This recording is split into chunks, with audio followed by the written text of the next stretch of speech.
ఇవాల్టి వార్తలు వాస్తవాల్లో మనతో బీఆర్ఎస్ పార్టీ సీనియర్ నాయకులు దేవి ప్రసాద్ గారు, రాజకీయ విశ్లేషకులు మహమ్మద్ జమీలుద్దీన్ గారు. గుడ్ మార్నింగ్ అండి, వెల్కమ్ టు వార్తలు వాస్తవాలు. ఇవాల్టి వార్తలు వాస్తవాల్లో మనం 3 అంశాలపైన డిస్కస్ చేద్దాం. పేద బతుకు ఛిద్రం, వివాదాస్పదంగా హైడ్రా తీరు ఉంది. సంపన్నుల బిల్డింగ్ల వైపు, వాళ్ళ విల్లాల వైపు, వాళ్ళ ఆస్తుల వైపు బుల్డోజర్ వెళ్ళట్లేదు, కేవలం సామాన్యుల ఇళ్ల వైపు మాత్రమే బుల్డోజర్ వెళ్తుంది. సో దీంతో కలికి మేడ భద్రంగా ఉంది, పేదల బతుకు మాత్రం పూర్తిగా ఛిద్రమవుతుంది. సో మొన్న సున్నం చెరువు బాధితులు వాళ్ళు చాలా ఆక్రందన వెళ్ళగలుగుతున్నారు, ఆవేదన వెళ్ళగలుగుతున్నారు.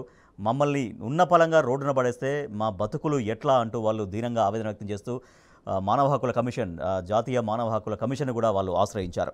దాంతో రియల్ ఎస్టేట్ డమాల్ అనేది మరొక వార్త, దానికి అనుబంధంగానే మనం చూడొచ్చు. ముఖ్యమంత్రి తీరుతో రియల్ ఎస్టేట్ పూర్తిగా నిరాశలకు కూరుకుపోయింది, నాశనం అవుతుంది. ఒక హైదరాబాద్లోనే కాదు, హైదరాబాద్తో పాటుగా మొత్తం చుట్టుపక్కల జిల్లాలో కూడా ఇదే విధంగా హైడ్రా తరహా భయభ్రాంతులకు అక్కడ ప్రజలు గురవుతున్నారు. రియల్ ఎస్టేట్ ఎవరైతే వ్యాపారం చేస్తున్నారో వాళ్ళు కూడా గురవుతున్నారు. తద్వారా పూర్తిగా రిజిస్ట్రేషన్ల సంఖ్య భారీగా తగ్గిపోయింది, పడిపోయింది. మరో విషయం తీసుకుంటే 10 స్థానాల్లో ఉప ఎన్నికలు. మన హైకోర్టు తీర్పు ఇచ్చింది. ఆ ఫిరాయింపు ఎమ్మెల్యేలపైన ఖచ్చితంగా అనర్హత వేటు పడబోతుంది. వాళ్ళను ప్రజలు రాబోయే ఎన్నికల్లో ఘోరంగా ఓడిస్తారు. ఆ ఎమ్మెల్యేలు శాశ్వతంగా మాజీ ఎమ్మెల్యేలుగా మిగిలిపోవాల్సిందే అంటూ బీఆర్ఎస్ పార్టీ స్పష్టం చేస్తోంది. రైట్, దేవిప్రసాద్ గారు, పేద బతుకు ఛిద్రం, కలికి మెడలు భద్రం. ఎందుకు హైడ్రా ఒకవైపే ఎందుకు వెళ్తోంది? ఏదో ఒకరిద్దరికి అక్కడ మరీ ఎవరిని ముట్టుకోలేదు అనకుండా ఏదో ఒకరిద్దరి జోలికి వెళ్ళి తర్వాత ఎక్కువగా సామాన్యులు పేదల ఇళ్లపైకే బుల్డోజర్ వెళ్తుంది. సంపన్నుల వైపు, అమాచుల వైపు ఎందుకు ఆ బుల్డోజర్ వెళ్ళట్లేదు అనేది. రాజేష్ గారు, గుడ్ మార్నింగ్. మిత్రులు జమీలుద్దీన్ గారికి, టీ న్యూస్ వీక్షకులకు అందరికి కూడా శుభోదయం. హైడ్రా విషయంలో హైడ్రా ప్రారంభించినప్పటి నుంచి కూడా తీవ్రమైనటువంటి చర్చ జరుగుతూ ఉంది. బీఆర్ఎస్ పార్టీగా హైడ్రాకు సంబంధించినటువంటి విషయంలో ఎక్కడైనా అక్రమంగా ఎవరైనా కబ్జా చేసినా, అక్రమంగా ప్రభుత్వానికి సంబంధించిన ఎఫ్టీఎలు, బఫర్ జోన్కు సంబంధించినటువంటి వాటిలో నిర్మాణాలు చేసినా డెఫినెట్గా చర్య తీసుకోవాల్సిందే అనేటువంటి విషయం మీద బీఆర్ఎస్ చాలా స్పష్టంగా అనేక సందర్భాల్లో చెప్పింది. కానీ హైడ్రా లక్ష్యం వేరు, జరుగుతున్నటువంటి తతంగం వేరు అనేటువంటి విషయం చాలా తేటతెల్లమైపోయింది గత 10-12 రోజులుగా. రంగనాథ్ గారే ప్రకటనలో చాలా గందరగోళమైనటువంటి ప్రకటనలు, ఒకసారేమో మాకు నోటీస్ ఇచ్చేటువంటి పని మాది కాదు, కూలగొట్టుడే మా పని అన్నాడు. ఆ తర్వాత తిరుపతి రెడ్డి గారు మాకు నెల టైం కావాలంటే ఆ తర్వాత మేము నోటీసులు ఇస్తాం పెద్దోళ్ళకి అని చెప్పిండు. పేదోళ్ళకేమో బుల్డోజర్లు పోతున్నాయి, పెద్దోళ్ళకేమో నోటీసులు వస్తున్నాయని చెప్పి ఇలా ప్రజల్లో తీవ్రమైనటువంటి చర్చ జరుగుతున్నటువంటి విషయం వాస్తవం. నిన్నైతే మేము 262 కట్టడాలు కూల్ చేసినామని చెప్పి గొప్పగా హైడ్రా చెప్తున్నటువంటి సందర్భం. ఈ 262లో పెద్దోళ్ళ ఎన్ని గులగొట్టినరు, పేదల ఎన్ని గులగొట్టిరు అనేటువంటి శ్వేతపత్రం ఇవ్వాలి. మన సున్నం చెరువు దగ్గర జరిగినటువంటి మధ్యతరగతి వాళ్ళందరూ కూడా ఎన్ఓసి ఉంది, తర్వాత జిహెచ్ఎంసీ పర్మిషన్స్ ఉన్నాయి, అన్ని ప్రభుత్వ అనుమతులు ఉన్నాక మేము ఇల్లు కట్టుకున్నాం అనేటువంటి విషయాన్ని వాళ్ళందరూ కూడా బయటకు వచ్చి చెప్పినటువంటి సందర్భాన్ని చూసాం. కాబట్టి ఇటువంటి సందర్భంలో మీరు ఎవరి మీద చర్య తీసుకోవాలి? ఎవరైతే వీళ్ళకి అమ్మినరో ఆ బిల్డర్ల మీద చర్య తీసుకోవాలి.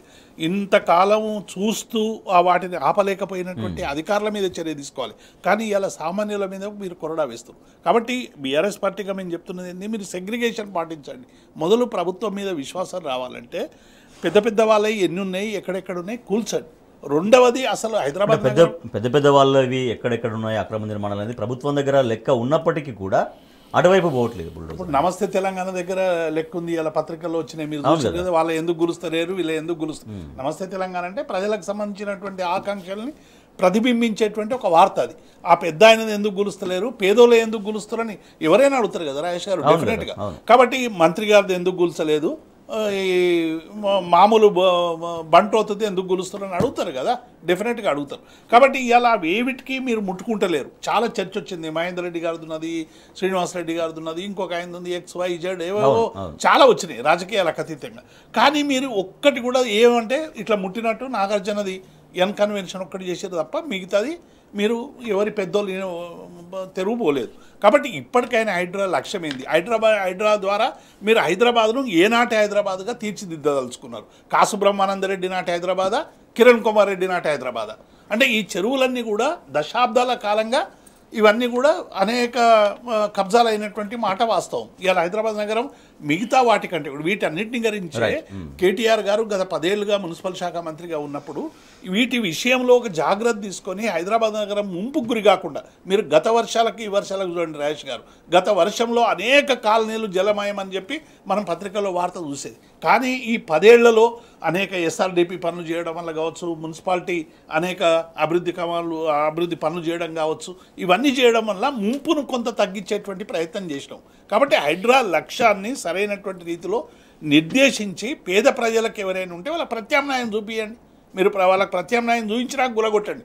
కానీ మీరు మొదలేమో పెద్దోళ్ళకేమో నోటీసులు ఇస్తారు, పేదోళ్ళకి బుల్లోజర్లు పంపించడం అనేది ఇది దుర్మార్గం. హైడ్రా మధ్య ఎంత హృదయ విదారకంగా వాళ్ళు బతుకు వెళ్ళదీస్తున్నారు అనేది, అంటే కింద టార్పాలిన్లు వేసుకోవడం, పైన ఏదో కవర్లు కప్పుకొని చాలా దారుణంగా వాళ్ళు బతుకు తీయాల్సినటువంటి ఒక దీనమైన స్థితి వాళ్ళది. ఆ బాధితులు మధ్యతరగతి పేదలది ఒక కళ. హైదరాబాద్లో ఒక ఇల్లు ఉన్నది, ఒక 10 గజాల ఇల్లు ఉందంటే వాడు నాకు ఏదో ఆస్తి ఉన్నట్టు మనం అందరం కూడా ఫీల్ అవుతాం. కాబట్టి అటువంటి సౌదాన్ని మీరు కూల్చేస్తే ఆ కుటుంబమే కూలిపోతుంది, కుప్ప అయిపోతుంది. వాళ్ళని ఇప్పుడు ఆదుకునేటువంటి నాథుడు ఎవరు? కాబట్టి దీని మీద ప్రభుత్వం ఆలోచించాలి. జమలుద్దీన్ గారు, ఈ హైడ్రాలో సామాన్యులే సమిధులుగా మారిపోతున్నారు. సో వాళ్ళకి మరి చెప్పినట్టుగా ఒక ప్రత్యామ్నాయం చూపించకుండా, ముందస్తు నోటీసులు ఇవ్వకుండా అప్పటికప్పుడు కూల్చేస్తే ఆ పిల్లలు కూడా వాళ్ళు తినే అన్నం కూడా బయట మనం ఫొటోస్ చూస్తుంటే చాలా బాధ అనిపిస్తుంది. అంత దారుణంగా సిచ్యువేషన్. ఎందుకు హైడ్రా ఒకవైపే ఎందుకు వెళ్తుంది, మరోవైపు ఎందుకు వెళ్ళట్లేదు అనేది? అంటే ఇది హైడ్రా అన్నది ఏదైతే స్థాపించారో దీని పేరు Hyderabad disaster response and assets monitoring and protection agency అన్నది ఒకటి ఫామ్ చేశారండి. ఏదైతే ఏదన్నా అనుకోని ప్రకృతి విపత్తులు వస్తే ఆ సందర్భంగా ప్రజలను ఆదుకోవడానికి, అదేవిధంగా ప్రభుత్వ ఆస్తుల యొక్క పరిరక్షణ, దాన్ని కాపాడడం అన్నది ఏజెన్సీ యొక్క ఉద్దేశం. అంటే ఇది పేరులో కనిపించేది, వాళ్ళ కాగితం మీద పెట్టింది కూడా అదే. కానీ ఏదైతే ఇవాళ ప్రభుత్వ పెద్దల యొక్క మనసు ఎరిగి ఈ హైడ్రా పనిచేస్తున్నది. ఎందుకు ఈ మాట చెప్తున్నాను నేను అనంటే, ఇవాళ ప్రజల్లో ఎటు చూసినా హైడ్రా గురించి చర్చ. ఆ చర్చ కూడా ఏం జరుగుతూ ఉన్నది అనంటే, దుర్గం చెరువుకు ఒక న్యాయం, సున్నం చెరువుకు ఒక న్యాయం ఎందుకు అని చెప్పి.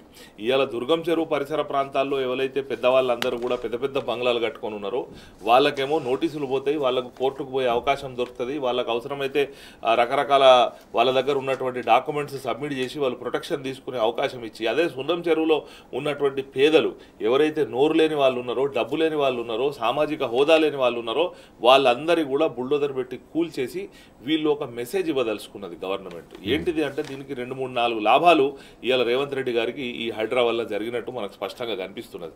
ప్రజలకు కానీ ప్రభుత్వానికి కానీ ఏ లాభం జరగలే హైడ్రాతో, కానీ రేవంత్ రెడ్డి గారికి మాత్రం ఒక లాభం జరిగింది. నంబర్ 1 లాభం ఏంటిది అని అంటే, ఇక్కడ స్వతంత్రం కంటే ముందు ఉన్నటువంటి ఏదైతే చెరువులు ఉన్నాయో, ఈ హైదరాబాద్ అన్నదే ఒక చెరువుల నగరం. ఈ నగరం రకరకాల కారణాలతోని కొంత చెరువులు అనేది కుంచుకుపోయినాయి, ఆక్రమణకు గురి అయినాయి. కానీ ఆక్రమణకు గురి అయ్యేది ఏది అని అంటే ఓన్లీ శిఖం అంటారు. అంటే శిఖం అంటే ఉర్దూ వాడది కడుపు అన్నట్టు. ఏదైతే చెరువుకు సంబంధించిన ప్రభుత్వ భూమి ఉంటుందో దాన్ని శిఖం అంటారు. ఆ తర్వాత దాన్ని ఆనుకొని చాలా పట్టా భూములు కూడా ఉంటాయి.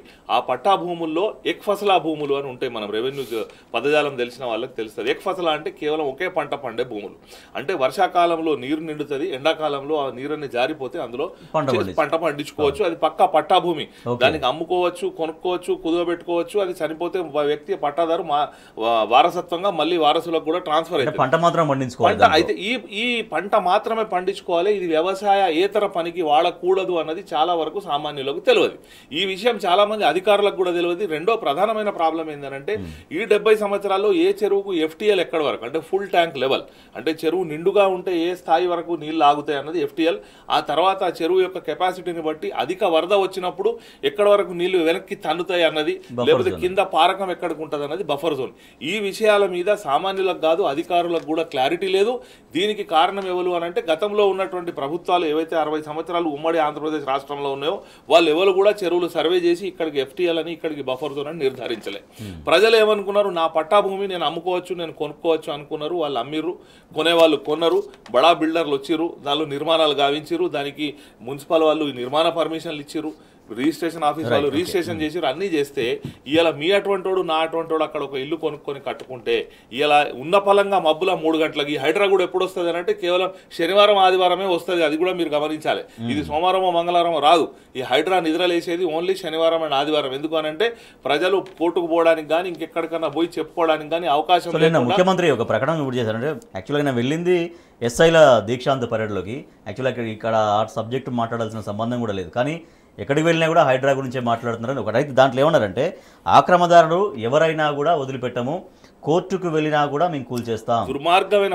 ప్రకటనకే పరిమితం అవుతుంది కానీ కోర్టుకు వెళ్ళి కొంతమంది ఇప్పుడు పెద్దవాళ్ళకి నోటీసులు ఇవ్వడం, వాళ్ళ కోర్టుకు వెళ్ళే అవకాశం కల్పించడం, కానీ పేదలకు మాత్రం ఇది వర్తిస్తుంది అన్నమాట. తప్పకుండా కోర్టుకు వెళ్ళే అవకాశం ఉండాలండి. ఎందుకంటే మనం ప్రజాస్వామ్యంలో ఉన్నాం. ఆయనకు నాకు తోచిందే న్యాయం అని చెప్పి రేవంత్ రెడ్డి గారు రంగనాథ్ గారు అనుకుంటేనే అయిపోదు. అది ఎవరన్నా కానీ పెద్దవాళ్ళు కానీ పేదవాళ్ళు కానీ వాళ్ళకి ఖచ్చితంగా హియర్ ది అదర్ సైడ్ అంటారు. ఇది ప్రిన్సిపల్ ఆఫ్ న్యాచురల్ జస్టిస్. మీకు ఒక అనుమానం వచ్చి ఇది అక్రమం అన్నప్పుడు నాది అక్రమమా సక్రమమా నిరూపించుకునే అవకాశం నాకు ఇవ్వకుండా మీరు ఇలా శనివారం ఆదివారం వచ్చి కూల్చేస్తామనంటే మాత్రం ఇది చాలా అన్యాయం, అక్రమం. దీంతో రేవంత్ రెడ్డి గారికి జరిగిన లాభం ఏంటంటే వీరు ప్రకటనలు ఏం జరిగింది, ఇవాళ రాష్ట్రంలో ఏ సమస్య కూడా లేకుండా కేవలం హైడ్రా ఒకటే పనిచేస్తున్నట్టు ఒక పెద్ద సమస్య అయిపోయినట్టు ప్రజలలో చర్చ జరగడం, వారు ఏదైతే హామీల నుంచి వాళ్ళు వెనక్కిపోయినరో మోసం చేసిరో తెలంగాణ ప్రజలను దాని నుంచి దృష్టి మరలించడంలో సక్సెస్ అయ్యారు. ప్లస్ వసూళ్ల పర్వం కూడా కొనసాగుతూ ఉన్నది. అంతేకాకుండా ఇంకొక మాట, నాకు ఒక నిమిషం టైం ఇవ్వండి. ఓల్డ్ సిటీకి సంబంధించినటువంటి ఏదైతే చెరువులు కుంటలు ఉన్నాయో అందులో ఇక్కడ ఓల్డ్ సిటీకి సంబంధించినటువంటి ఒక పార్టీ యొక్క నాయకుల ఇన్వాల్వ్మెంట్ ఉంది కాబట్టి వాళ్ళ నోర్లు మూతలు పడడానికి కూడా ఇవాళ హైడ్రా పనిచేసింది. అంతేకాకుండా చాలా మందికి తెలంగాణలో ఒక ప్రచారం ఏంటంటే రేవంత్ రెడ్డి అనేవాడు ఒక మగాడొచ్చిండు ఇవాళ ఏదో చేసేస్తుండని ఒక భ్రమ కల్పించడంలో వారు సక్సెస్ అవుతా ఉన్నారు. కాబట్టి నిన్న అసందర్భ ప్రేలాపన, అది ఎస్ఐల పాసింగ్ అవుట్ పరేడ్కు పోయి వీరు హైడ్రా గురించి మాట్లాడడం అనేది ఒక అసందర్భ ప్రేలాపన చేసి తన ఇమేజ్ పెంచుకునే ప్రయత్నం చేస్తున్నాడు. కానీ అల్టిమేట్ గా ఇది ప్రజలకు నష్టం చేస్తున్నది. రాబోయే తరాల ఈ పార్టీకి కూడా వీళ్ళకి కాంగ్రెస్ పార్టీకి నష్టం జరిగే అవకాశం ఉంది. ఒక చర్చ జరుగుతుంది ఎక్కడికి వెళ్ళినా ముఖ్యమంత్రి కేవలం ఒక డైవర్షన్ అయ్యే సబ్జెక్ట్ డైవర్షన్ అయ్యే విధంగానే హైడ్రా గురించి చర్చ ముందు పెట్టి మిగిలినవన్నీ మర్చిపోయే విధంగానే ఆ రకమైన ఉద్దేశంతోనే మాట్లాడుతున్నాడు. లేకపోతే నిన్న ఎస్ఐల పరేడ్కి వెళ్ళిన తర్వాత అసలు అక్కడ హైడ్రా గురించి మాట్లాడాల్సిన పని లేదు, రుణమాఫీ గురించి మాట్లాడాల్సిన పని లేదు. నిన్న ఆయన కూడా చెప్పారు 27 రోజుల్లో 18,000 కోట్ల రుణమాఫీ చేశామనేది. యాక్చువల్గా చెప్పింది ఒక మాట, చేసింది ఒకటి. ఆ చేసిన దాన్ని కూడా ఆయన చెప్పుకోవడం. ఇప్పుడు రాజేష్ గారు అంటే ఆనాటి ముఖ్యమంత్రి గౌరవ మా అధినేత కేసీఆర్ గారి ప్రభుత్వం ఉన్నప్పుడు ఈ రిక్రూట్మెంట్ జరిగింది. ఎస్ఐలకు సంబంధించినటువంటి రిక్రూట్మెంటు, పోలీస్ అధికారులకు సంబంధించి. ఆ రిక్రూట్మెంట్ అయిపోయినాక పరేడ్కి పోయాడు. గతంలో కూడా ఎల్బీ స్టేడియంలో ఆనాడు నోటిఫికేషన్లు ఇచ్చి అంత అయిపోయినాక రిజల్ట్ ఇచ్చినాక ఎట్లయితే పత్రాలు వంచడానికి పోయినో నిన్న కూడా పాసింగ్ పరేడ్లో పోయి వాళ్ళకి ఏం సందేశం ఇవ్వాలి, తెలంగాణలో ఉన్నటువంటి ఒక ప్రత్యేకమైనటువంటి పరిస్థితులు, శాంతి భద్రతల పరిస్థితి ఎట్లా ఉండాలి, ఇలా డ్రగ్ కానీ మిగతాయి కానీ విచ్చలవిడిగా ఇలా జరుగుతూ ఉన్నాయి, వీటిని ఎట్లా అరికట్టాలి, తర్వాత ప్రజలకు ఎట్లా శాంతి భద్రతలు కలగజేయాలి అనేటువంటి విషయంలో ఒక మోటివేషన్ స్పీచ్ ఉండాలి అక్కడ వచ్చేటువంటి అధికారులకు. నిన్న ఆయన ఇచ్చినటువంటి మోటివేషన్ ఏంది, రాజకీయాలకు సంబంధించినటువంటి అంశం మీద మాట్లాడి అసలు ప్రభుత్వం ఏం చేస్తున్నది, 9 నెలలుగా ఇచ్చినటువంటి హామీలు ఏంది, ఏమేమి హామీలు ఇచ్చినాము, హామీలు ప్రజలకు చేరినాయా లేదా, ప్రతిపక్షాలన్నీ కూడా ఏం చెప్తున్నాయి, మీరు రుణమాఫీ సరైనటువంటిగా చేయలేదు, రైతు భరోసా లేదు, కళ్యాణ లక్ష్మి షాదీ ముబారక్లకు దిక్కు లేకుండా పోయింది, తర్వాత మీరు పెంచుతామన్నటువంటి 2,500-4,000 రూపాయలు పెన్షన్లు లేవు, 2,500 మహిళలకు ఇస్తామని లేదు, బోనస్ బోగస్ అయిపోయింది.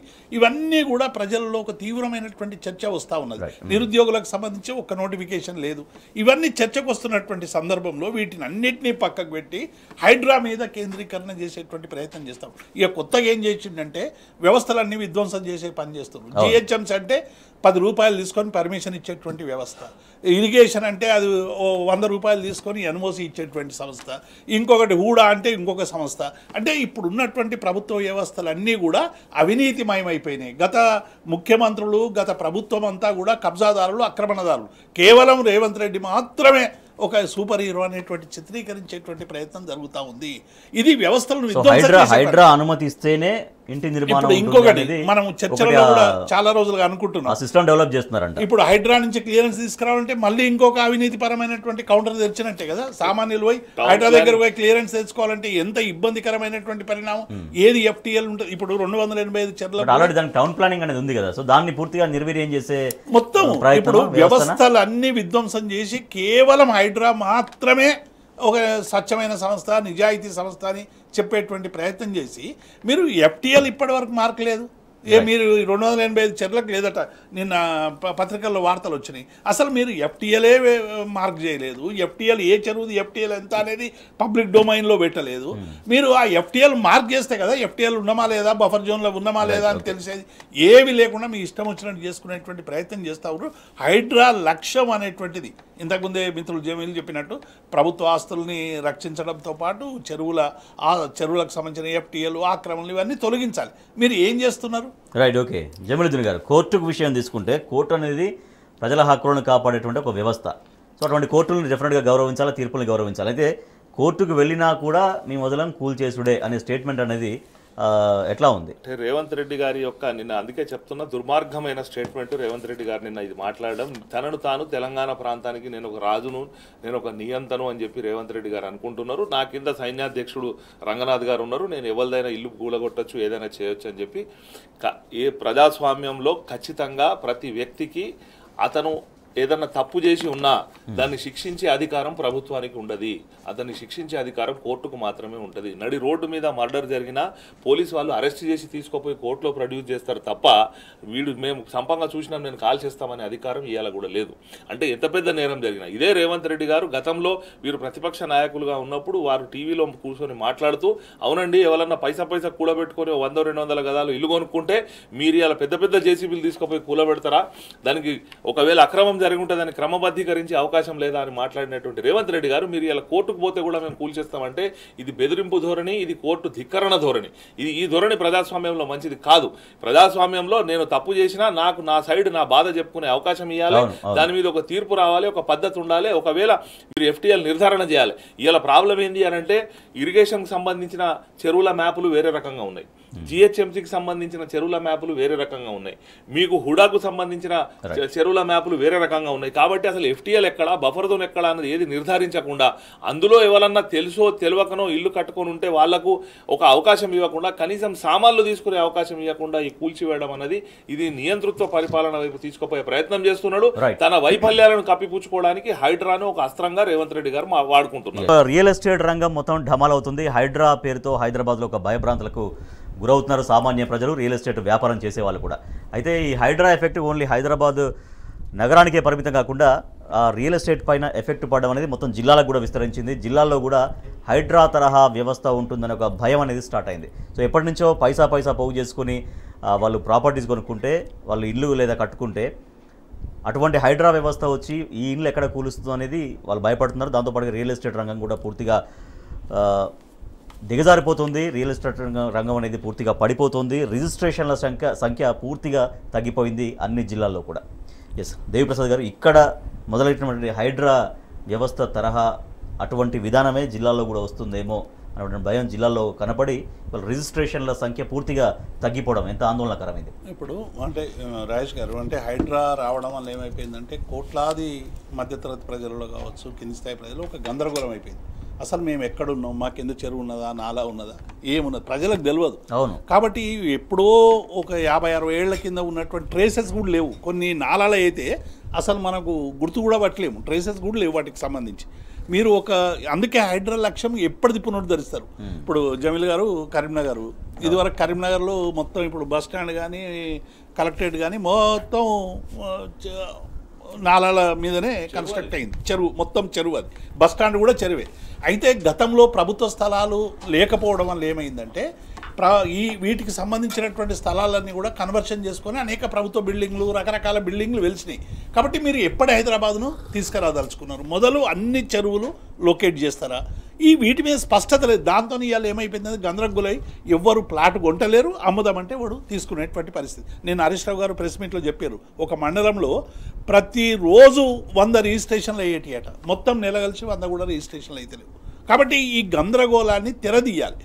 హైడ్రా అనేటువంటిది ఫస్ట్ మీరు జరిగింది, ఇప్పుడు జరిగింది, ఇంకా వచ్చే సంవత్సరం నీళ్ళు రాకుండా చూద్దామంటే అన్నీ కూల్చండి, మాకేం అభ్యంతరం లేదు. కానీ ఇప్పుడు మీరు చేయాల్సింది ఎలా అంటే అసలు హైదరాబాద్ నగరంలో ఎక్కడెక్కడ ఎఫ్టీఎల్ మార్క్ చేయండి, బఫర్ జోన్ మార్క్ చేయండి. ఇగో ప్రజలారా మీరు ఇక్కడ కొనొద్దు, వనస్థలపురంలో ఈడ చెరువు ఉంది కొనొద్దు, గీపాలన్న మలక్పేటలో ఉంది మీరు చెరువు కొనొద్దు అని చెప్పి మార్క్ చేసి మీరు ఒక ప్రొటెక్షన్ చేయండి. చేసి గందరగోళానికి తెరదీయండి. ఇలా ప్రతి ఒక్కరికి కూడా భయంగా ఉన్నది, ఎప్పుడు మా ప్లాట్ దగ్గరకు వస్తారు, ఇప్పుడు ఎన్ఆర్ఐలు అయితే లేక్ వ్యూ అని బోర్డు పెట్టంగానే పాపం అక్కడి నుంచే డబ్బులు పెట్టి కొంటారు. ఇలా లేక్ వ్యూ అంటే భయపడేటువంటి స్థితి వచ్చింది. కాబట్టి వీటికి అన్నిటికి కూడా ప్రభుత్వ విధానాలు అంటే మీరు చెప్తున్నట్టు లేక్ వ్యూలో ఇప్పటిదాకా ఎవరైతే దాన్ని చూసి కొన్నారో వాళ్ళందరూ భయపడిపోతున్నారు. నిజంగా అసలు ఉండయా మా విల్లాలా లేకపోతే మా అపార్ట్మెంట్లు ఉంటాయా నమస్తే తెలంగాణలో చాలా మంచిగా ఇప్పుడు మనకు కనబడుతున్నది. ఇప్పుడు ఈ పేపర్లో మీరు ఒక్కసారి చూస్తే రాజేష్ గారు ఇగో ఇవన్నీ ఎట్లా కనబడుతున్నాయి చెట్లల్లో. అవును కదా. వీటి జోలు ఎందుకు పోతలేరు? ప్రజలు అడుగుతున్నటువంటి ప్రశ్న ఇది. మీరు పెద్దోళ్ళ జోలికి పోకుండా పేదల ఇళ్ళు ఎందుకు గులగొట్టురు?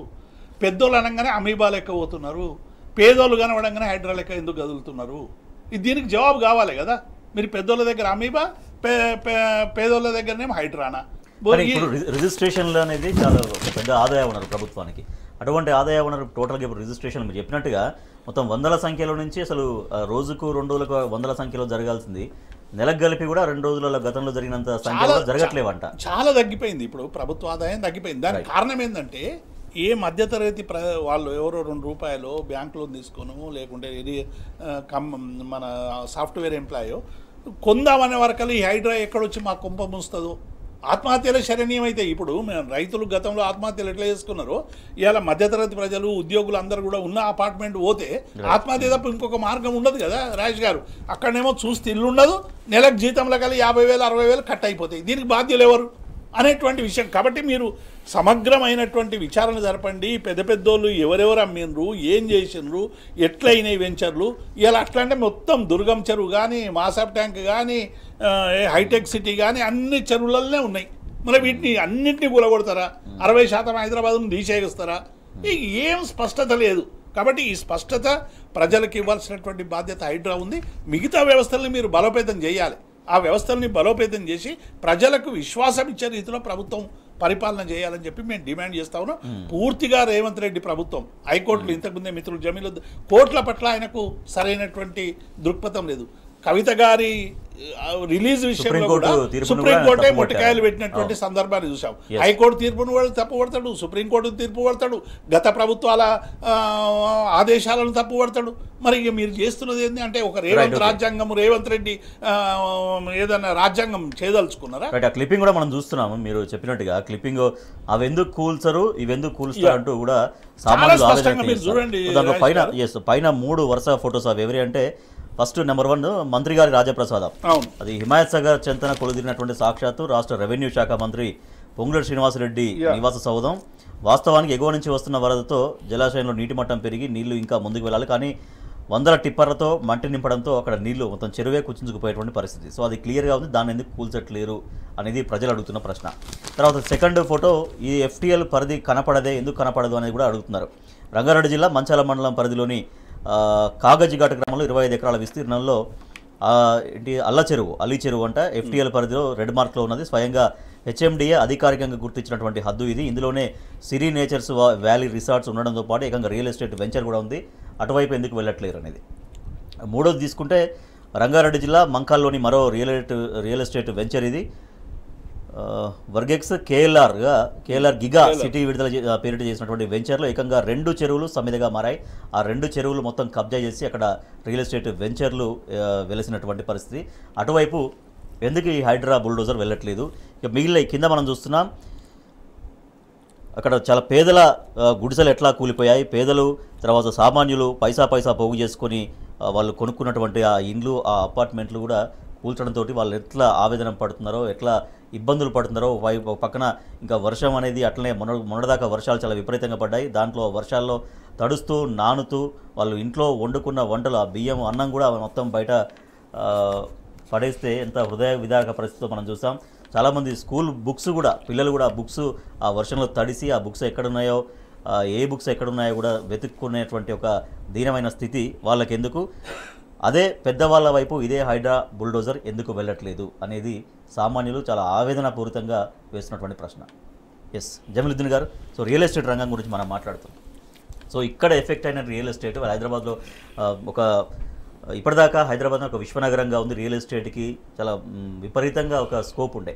బట్ ఎప్పుడైతే హైడ్రా బుల్డోజర్ ఎంటర్ అయిందో రియల్ ఎస్టేట్ రంగం మొత్తం ఆగిపోవడం, తర్వాత ఇదే ఎఫెక్ట్ మొత్తం జిల్లాలపైన కూడా పడుతుంది అంటూ అక్కడ ప్రజలు ఆవేదన వ్యక్తం చేస్తున్నారు. సో రియల్ ఎస్టేట్ వ్యాపారం చేసే వాళ్ళు కూడా చాలా ఆవేదన వ్యక్తం చేస్తున్నారు. రిజిస్ట్రేషన్ల సంఖ్య పూర్తిగా తగ్గిపోయింది. ఈరోజు తెలంగాణ రాష్ట్ర వ్యాప్తంగా రిజిస్ట్రేషన్లు పడిపోవడానికి హైడ్రాతో పాటు ఇంకా 2-3 రకాల కారణాలు కూడా ఉన్నాయండి.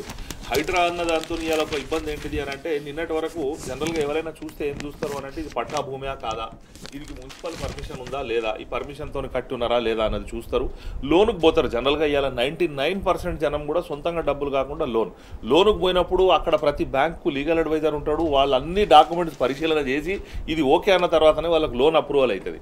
అంటే అంత స్క్రూట్నీ తర్వాత లోన్ అప్రూవల్ అయినటువంటి ఇండ్లను కూడా ఇవాళ మీరు FTL అని బఫర్ జోన్ అని చెప్పి కూల్ చేస్తున్నారు అని అంటే, ఇది ఒక రాంగ్ మెసేజ్ వెళ్ళిపోయింది. తెలంగాణ వ్యాప్తంగా పోయింది, విశ్వవ్యాప్తంగా పోయింది. అంటే చాలామంది NRIs కూడా మన దగ్గర పెట్టుబడులు పెట్టి కొన్న వాళ్ళు కూడా అసలు ఇవాళ ఏది ఏంటిదో నిన్న ప్రభుత్వ అధికారులు హైదరాబాద్ బ్రాండ్ ఇమేజ్కి ఒక చిన్న మసక దెబ్బతిన్నది. అంటే ఒక హైడ్రా వల్ల. దాంతోపాటు రెండో విషయం కూడా ఏంటిది అని అంటే, ఈ మనం నిన్నటో మొన్నటో వార్తల్లో వచ్చింది, ఈజ్ ఆఫ్ డూయింగ్ బిజినెస్ సంబంధించినటువంటి ఏదైతే స్టేట్స్ ఉన్నాయో అందులో మన స్థానం మాయమైపోయింది. ఫస్ట్ 10 స్టేట్స్లో. అంతకుముందు 1-2 స్టేట్స్లో మనం తెలంగాణ ఉండేది. నెంబర్ 1 నెంబర్ 2 ప్లేస్లో ఉండేది. అంటే ఈ బిజినెస్ జరిగితే, ఈ పెట్టుబడులు వస్తే మన దగ్గర ఈ రియల్ ఎస్టేట్ రంగం అనేది దాని కూడా నడుస్తుంది. ఎందుకంటే అల్టిమేట్గా డబ్బు పెట్టుబడి పెట్టి నడిచేది రియల్ ఎస్టేట్ కాబట్టి అసలు ఇక్కడ పెట్టుబడి పెట్టేది లేదు, మీరు బిజినెస్ తీసుకొచ్చేది లేదు. మీరేదో దావోస్ పర్యటనలు, అమెరికా పర్యటనలు చేసి మీ తమ్ముళ్ళ కంపెనీలు, బినామీ కంపెనీలు, మీ బ్లాక్ మనీని వైడ్ చేసుకోవడానికి ఒప్పందాలు చేసుకున్నాడు తప్ప మీరు కొత్తగా తీసుకొచ్చింది ఏం లేదు. కాబట్టి పెట్టుబడులు వస్తలేవు, దాంతోపాటు రియల్ ఎస్టేట్ కూడా పడిపోయింది. మూడోది ఏంటి అని అంటే, వీరు ధరణికి సంబంధించి ఏదైతే గత సంవత్సరం 2 సంవత్సరాల కాలం నుంచి పిచ్చి ప్రకటనలు చేసి ఉన్నారు, మేము ధరణిని భూమాత చేస్తాం, దాన్ని అది తీసేస్తాం, దాన్ని ఇది తీసేస్తాం అని అంటే, రేపు ఈ పట్టా భూమి అనుకొని మేము ఇవాళ ధరణిలో వెరిఫై చేసుకొని కొంటే రేపు వీళ్ళొచ్చి ఇంకేమన్నా చేస్తారు. అంటే ఇవాళ హైడ్రాక్ చేస్తున్నారు, నిన్న పర్మిషన్ ఇచ్చిన మున్సిపాలిటీని కాదు ఇవాళ హైడ్రా దగ్గర NOC తెచ్చుకోవాలంటున్నారు. ఇటువంటి ఏమైనా తుగ్లక్ పరిపాలన విధానాలు ఏమైనా అవలంబిస్తారేమో అన్నది ఒక ధరణి మీద కూడా అనుమానాలు. దాని మీద రకరకాల చర్చలు చేసిరు, ఏదో చేస్తామన్నారు. ఇప్పుడు దాదాపు సంవత్సర కాలం అయిపోయింది ప్రభుత్వం వచ్చి, ఏం చర్యలు తీసుకోలేదు. కాబట్టి ప్రజలకు ఉన్న అనుమానాలతోని అటు గ్రామీణ ప్రాంతాల్లో వ్యవసాయ భూముల అమ్మకాలు కొనుగోలు తగ్గిపోయినాయి. చాలామంది అడ్వాన్సులు బయానాలు పెట్టిన వాళ్ళు కూడా ఆగిపోయారు. తద్వారా ప్రభుత్వ ఆదాయం పడిపోతుంది. రెండోది ఏం చేస్తుంది అని అంటే, ఇవాళ ఈ ఆదాయం పడిపోతే ఈ ప్రభుత్వం అన్నది పోలీసు ద్వారా ఆదాయం తెచ్చుకోవాలని చూస్తున్నారు.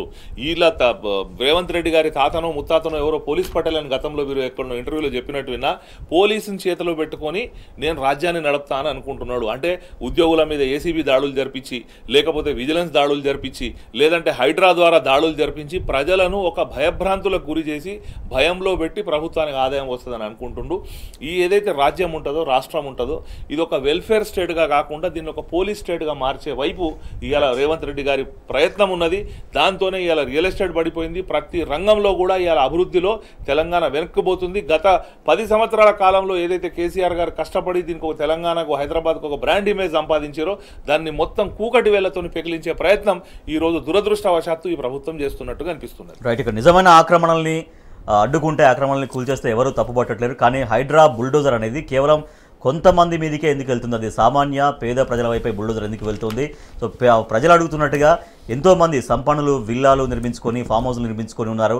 FTLలో ఉన్నాయని స్వయంగా తెలిసినప్పటికీ కూడా ఇదే బుల్డోజర్ అటువైపు ఎందుకు వెళ్ళట్లేదు? పెద్దవాళ్ళకేమో నోటీసులు సర్వ్ చేసి వదిలిపెట్టడం, డైరెక్ట్గా పేదవాళ్ళు సామాన్యుల ఇళ్లపైకి అదే బుల్డోజర్ వచ్చి మొత్తం కుప్పగూల్చడం ఏం న్యాయం అనేది ప్రజలు చాలా ఆవేదనపూరితంగా, ఆక్రోశంగా కూడా ప్రశ్నిస్తున్నారు. అయితే ఇదే హైడ్రా ఎఫెక్ట్ మొత్తం జిల్లాలపైన కూడా పడుతుంది. జిల్లాలో కూడా ఎక్కడెక్కడ రియల్ ఎస్టేట్ రంగం కుదేలవుతున్నటువంటి పరిస్థితి, రిజిస్ట్రేషన్ల సంఖ్య భారీగా పడిపోయింది. 10 స్థానాల్లో ఉప ఎన్నికలు తథ్యం. హైకోర్టు తీర్పు నేపథ్యంలో ఎవరైతే బీఆర్ఎస్ నుంచి పార్టీ ఫిరాయించి కాంగ్రెస్ పార్టీలో జాయిన్ అయ్యారో వాళ్ళపైన అనర్హత వేటుపడడం ఖాయం. ఆ 10 స్థానాల్లో ఖచ్చితంగా ఉప ఎన్నికలు వస్తాయి. ఇప్పుడు ఎవరైతే చేశారో 3 ఎమ్మెల్యే స్థానాలతో పాటుగా మిగతా 7 పైన కూడా అదే వేటు పడబోతోంది. ఖచ్చితంగా ప్రజలు రాబోయే ఎన్నికల్లో వాళ్ళందరినీ కూడా చీత్కరించుకుంటారని బీఆర్ఎస్ పార్టీ చెబుతోంది. దేవిప్రసాద్ గారు, ఆ ఉప ఎన్నికలు 10 స్థానాల్లో ఉప ఎన్నికలు తథ్యం అనేది బీఆర్ఎస్ పార్టీ బలంగా విశ్వసిస్తోంది. సో ఎట్లా ప్రజలకు ఏం చెప్పబోతున్నారు ఆ ఉప ఎన్నికల ద్వారా? హైకోర్టు తీర్పు నేపథ్యంలో ఆయా ఎమ్మెల్యేలో ఎటువంటి భయాలు నెలకొని ఉన్నాయి? ఇప్పుడు రాజేష్ గారు, చాలా దుర్మార్గంగా రేవంత్ రెడ్డి ప్రభుత్వం అంటే కాంగ్రెస్ పార్టీ అనుసరిస్తున్నటువంటి విధానాలు ఎట్లున్నాయంటే, రాహుల్ గాంధీ గారేమో పాంచన్యాయి అనేటువంటి పెట్టి మేనిఫెస్టోలు పెట్టి ఎవరైనా పార్టీ మారితే మీరు వెంటనే డిఫెక్షన్ చేయాలి వాళ్ళకు అని చెప్పి వాళ్ళు ప్రకటించారు. రేవంత్ రెడ్డి గారేమో ఎవరైనా పోతే వాళ్ళతో రాళ్లతో కొట్టాలని. పైగా కాంగ్రెస్ ప్రభుత్వం ఉన్నటువంటి హిమాచల్ ప్రదేశ్లో డిఫెక్షన్ ఎవరైతే పార్టీలు మారుతారో ఆ ఎమ్మెల్యేలకు సంబంధించిన పెన్షన్లు రద్దు చేసింది మొన్న శాసనసభలో ఏకగ్రీవ తీర్మానం చేసి. హర్యానాకు సంబంధించి ఒక ఎమ్మెల్యే మారితే వారి సభ్యత్వం రద్దు చేసింది. ఇటువంటి నేపథ్యంలో మీరు నేషన్ వైడ్గా ఒక పాలసీ, ఇక్కడ రేవంత్ రెడ్డి ఏం చేస్తుండే, ఎవరైనా వస్తే వారికి తివాచి వచ్చి కొత్త కొత్త పదవులు ఇస్తున్నాడు, పిఎస్సి చైర్మన్ లేకుంటే సలహాదారు, ఇటువంటి పద్ధతులు ఇచ్చేటువంటి కాబట్టి దీన్ని ప్రజాక్షేత్రంలో ఎండగట్టడం. పోయిన వాళ్ళ పట్ల మాకేం ప్రేమ లేదు, వాళ్ళు మళ్ళీ పార్టీకి వచ్చి ఇక్కడ ఏదో గొప్పలు ఏదో సృష్టిస్తారని మేము వాటి వెంబడి పడడం లేదు. అప్రజాస్వామికంగా వ్యవహరించినటువంటి ఎవరైతే ఈ పార్టీ డిఫెక్షన్ పార్టీతో గెలిచి అటు పోయినరో 2/3 పోతే మాకేం అభ్యంతరం లేదు. రేవంత్ రెడ్డి గారు చెప్పారు మేము గేట్లు తెరిచినాం ఒక చేప పడ్డది అన్నాడు. ఆ చేపలో గాంధీ ఉన్నాడు కదా, మళ్ళీ ఇలా గాంధీ ఏం చెప్తున్నాడు, నేను బీఆర్ఎస్ పార్టీలో ఉన్నాను. ఇలా పబ్లిక్ అకౌంట్ కమిటీ చైర్మన్ అనేది డెఫినెట్గా ప్రతిపక్షాలకు ఇవ్వాలనేటువంటిది గత చాలా సాంప్రదాయాల ప్రకారం వస్తున్నది. మీరు పార్లమెంట్లో అయినా అసెంబ్లీలో అయినా, మొన్న సలావుద్దీన్ ఓవైసీది కూడా ఇక్కడ ఒక పెద్ద ఆ రోజు 5గురే ఉన్నారు, కాంగ్రెస్ సంబంధించినటువంటి మంది 5గురే ఉన్నారు. కాబట్టి 7గురు ఉన్నటువంటి సలావుద్దీన్ ఎంఐఎం పార్టీకి సంబంధించినటువంటి వాళ్ళకి ఇచ్చినటువంటి నేపథ్యాన్ని చూసాం. కాబట్టి ఇలా డెఫినెట్గా అక్బరుద్దీన్ సంబంధించి అక్బరుద్దీన్కి ఇచ్చినటువంటి నేపథ్యం ఏంటంటే 5 కంటే ఇక్కడ 7గురు ఉన్నారు. ఆ రోజు కాంగ్రెస్ లెజిస్లేటివ్ పార్టీ అనేటువంటిది బీఆర్ఎస్ పార్టీలో రాజ్యాంగబద్ధంగా విలీనమైనటువంటి అంశాన్ని మనం చూసాం. కాబట్టి ఇక్కడ రాజ్యాంగబద్ధంగా విలీనం లేదు, మీకు 26 27 కావాలి. రేవంత్ రెడ్డి చాలా ప్రయత్నం చేసిండు, చాలా పెద్ద ఎత్తున కుట్ర చేసినా కూడా పోయడానికి మిగతా సిద్ధంగా లేరు. ఆ 10కే బ్రేక్ పడ్డది. కాబట్టి ఇటువంటి సందర్భంలో డెఫినెట్గా ఇలా దానం నాగేందర్కు ఎలక్షన్ కమిషన్ దగ్గరనే ఆధారాలు ఉన్నాయి. బీఫామ్ టీఆర్ఎస్ పార్టీగా ఉండి ఎమ్మెల్యేగా ఉండి ఎంపీగా పోటీ చేసినటువంటి సందర్భాన్ని చూసాం. కాబట్టి ఇవన్నీ కూడా అవసరమైనటువంటి అన్ని వివరాలు పెట్టి మేము స్పీకర్కి ఇచ్చినాము, కోర్టుకు పోయినాము. డెఫినెట్గా కోర్టు మొన్న చాలా మంచి తీర్పు ఇచ్చింది. 3-4 వారాల్లోగా మీరు దీని మీద చర్యలు తీసుకోవాలని చెప్పి డెఫినెట్గా ఈ 10 మంది కూడా డిస్క్వాలిఫై అవుతారని మేము భావిస్తా ఉన్నాం. ఉప ఎన్నికలు వస్తాయి. ఈ ఉప ఎన్నికలలో కాంగ్రెస్ పార్టీ అనుసరిస్తున్నటువంటి ప్రజా వ్యతిరేక విధానాలకు ప్రజలు బుద్ధి చెప్తారనేటువంటి ఒక విశ్వాసం మాకు గట్టిగా ఉంది. వీళ్ళందరూ కూడా మాజీ ఎమ్మెల్యేలు ఖాయం అనేటువంటి విషయాన్ని మేము స్పష్టం చేస్తాం. రైట్ జమీంద్ర గారు, 4 వారాల్లో తేల్చాల్సిందే, లేకపోతే మేమే సుమోటోగా స్వీకరించి మేమే తీర్పునిస్తాం అనేది మన హైకోర్టు చాలా స్ట్రాంగ్గానే చెప్పింది. సో ఇప్పుడు అసెంబ్లీ సెక్రటరీ చేయాల్సినటువంటి పని ఏంటి, అసెంబ్లీ స్పీకర్ చేయాల్సినటువంటి పని ఏంటి, ఆ 10 మంది ఎమ్మెల్యేల పైన ఫస్ట్ అయితే 3 వాళ్ళు కంప్లైంట్ ఇచ్చిన ప్రకారం 7 పెండింగ్లో. సో టోటల్గా అన్ని కూడా అర్హత అనర్హత పడే అవకాశాలు ఎట్లా కనిపిస్తున్నాయి? 100% వాళ్ళు అనర్హులుగా ప్రకటించాల్సిందే. కానీ ఈ సందర్భంగా మనం చూడాల్సింది ఏముంటుంది అని అంటే, స్పీకర్ గారి చిత్తశుద్ధిని మనం చూడబోతాం భవిష్యత్తులో. ఎందుకనంటే గతంలో స్పీకర్ గారు ఒక టీవీ ఇంటర్వ్యూలో మాట్లాడుతూ వ్యక్తిగతంగా నేను ఈ పార్టీ ఫిరాయింపులకు వ్యతిరేకం, ఇది మంచి పద్ధతి కాదు అని ఆయన చెప్పినాడు. కాబట్టి ఆయన అన్నమాట కట్టుబడి ఉంటాడా లేదా అంటే, నాకు తెలిసిన ఉన్న సమాచారం ఏంటిది అని అంటే, వీళ్ళ మీద అనర్హత వేయాలి అని చెప్పి దరఖాస్తు తీయడానికి బీఆర్ఎస్ పార్టీకి సంబంధించిన ఎమ్మెల్యేలు పోతే కూడా వారు దరఖాస్తు తీసుకోకుండా కూడా కొంత తప్పించుకునే ధోరణిలో వ్యవహరిస్తున్నట్టు తెలిసింది. ఇప్పటికీ కోర్టు జోక్యం చేసుకొని 4 వారాల్లో దీని మీద నిర్ణయం తీసుకోవాలని చెప్పింది. కాబట్టి రేపు స్పీకర్ గారు తప్పకుండా నిర్ణయం తీసుకోవాలి. కానీ ఈ పదవి ఎక్కడ పోతుందో, మా కుర్చీ ఎక్కడ ఊసిపోతుందో అన్న భయం కలిగినటువంటి ఈ గోడ దుంకిన ఎమ్మెల్యేలు నిన్న ఆ ఆర్కేపూడి గాంధీ గారి స్టేట్మెంట్ మంచి చాలా పెద్ద పేరు పెట్టుకున్నారు గాంధీ అని, కానీ ఆయన ప్రవర్తన మాత్రం గాడిసెలాగా ఉన్నది. వారు ఈ అంత పెద్ద పేరు పెట్టుకొని ఈ పార్టీ మారడం అన్నది లేదు నేను మారలేదు, నేను మళ్ళీ టీఆర్ఎస్లోనే ఉన్నా అని చెప్పి వారు ఏదైతే ప్రకటన వచ్చిందో ఇది చాలా అన్యాయం. ప్రజలు నవ్వుకుంటున్నారు. బీఆర్ఎస్ లో ఉన్నానంటే బీఆర్ఎస్ మీటింగ్లకు రావాలి, బీఆర్ఎస్ పార్టీ ఆఫీస్లకు రావాలి, ఏమనుకుంటున్నాడంటే నేను మారలేదు అంటే నేను బతికి బట్టగడతా తప్పించుకుంటాను అనుకుంటున్నాడు. కానీ రేపు ఫ్యూచర్లో ఏమవుతుంది అంటే ఏదన్నా అంశం మీద విప్ జారీ చేస్తుంది టీఆర్ఎస్ పార్టీ. నేను బీఆర్ఎస్లోనే ఉన్నా అంటే బీఆర్ఎస్ పార్టీ అసెంబ్లీలో ప్రభుత్వ ఏదన్నా తీర్మానానికి వ్యతిరేకంగా ఓటేయమని చెప్పి విప్ జారీ చేసినప్పుడు మీరు ఆ విప్పుకు వ్యతిరేకంగా పోతే అట్లా కూడా మీ అనర్హత అవుతారు మీరు. లేదా విప్పుకు అనుకూలంగా మీరు ఓటేస్తే మీరు కాంగ్రెస్ పార్టీలో చేరి కండువా కప్పి దానికి ద్రోహం అంటే మీరు రెంటికి చెడ్డ రేవడి తయారైనరు. అయితే మీరు నేను బాజాప్తా చేరినా అని చెప్పి ధైర్యంగా ఒప్పుకోవాలి, రాజీనామా చేయాలి. వీళ్ళు దమ్మున్న వాళ్ళు అయితే వీళ్ళు ప్రజాక్షేత్రంలో మేము ప్రజలకు మేలు చేసినాం, లేదంటే కాంగ్రెస్ పార్టీ విధానాలు నచ్చి పోయినాం, లేకపోతే మేము ఆ నియోజకవర్గ అభివృద్ధి కొరకు పోయినామని చెప్పి ఏదైతే డైలాగులు కొడతారో ఈ రాజకీయ నాయకులంతా, ఆ డైలాగులు ఒకవేళ నిజమే అనుకుంటే మీరు రాజీనామా చేసి మళ్ళీ గెలువురి కాంగ్రెస్ పార్టీ బీఫామ్ మీద తెలిసిపోద్ది కదా. దీనికి రేపు మేము అపీల్కి పోతాం, కోర్టులు అయిపోలే, ఇంకా ఎన్నో బెంచ్లు ఉన్నాయని చెప్పి ఓ సీనియర్ నాయకుడు కూడా నిన్న మాట్లాడారు, బహుశా కడియం శ్రీహరి గారు అనుకుంటా. ఇంకా బెంచ్లు ఉన్నాయంటే మళ్ళీ డివిజన్ బెంచ్కు పోతాం, సుప్రీంకోర్టుకు పోతాం, దీన్ని సాగదీస్తాం. నిన్న ఇవాళ ఒక కార్టూన్ వచ్చింది పేపర్లో, అయ్యా 4 నెలలు సరిపోదు, వీళ్ళకు 4 ఏళ్లు టైం ఇస్తే బాగుండేది, ఈ నాయకులకు ఇంకేదన్నా కొత్త పార్టీలు ఉంటే మారడానికి అవకాశం ఉండేదని చెప్పి ఈ ప్రజల్లో చులకనైనరు.